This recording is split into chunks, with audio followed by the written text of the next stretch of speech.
কে বলেছে বাংলা ছবি চলে না?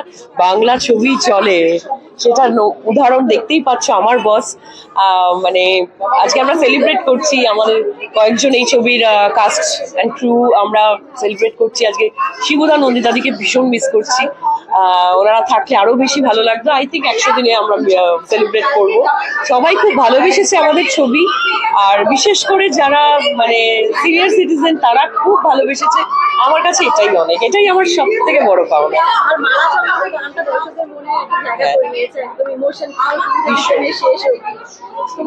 এই গানটায় না খুব সুন্দর একটা স্টোরি দেখানো হয়েছে, দেখা হওয়া, প্রেম হওয়া, ভালোবাসা, ঝগড়া, বিচ্ছেদ, মানে একটা পুরো জার্নি দেখানো হয়েছে এই গানটায়। তো ভীষণ স্পেশাল। আমি নিজে মানে অ্যাজ আ ভিউয়ারও আমার ভীষণ ভালো লেগেছে এই গানটা দেখতে।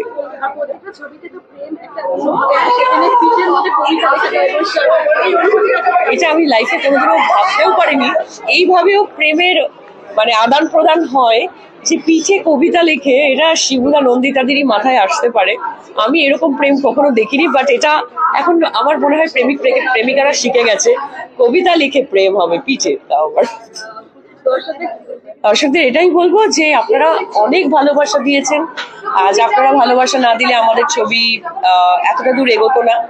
আর আশা করছি আপনারা আবারও, আপনারা যারা যারা দেখেনি তাদেরকে অবশ্যই শেয়ার করবেন। আমার বসটা মিস করা যাবে না। একদম কারেক্ট। Thank you.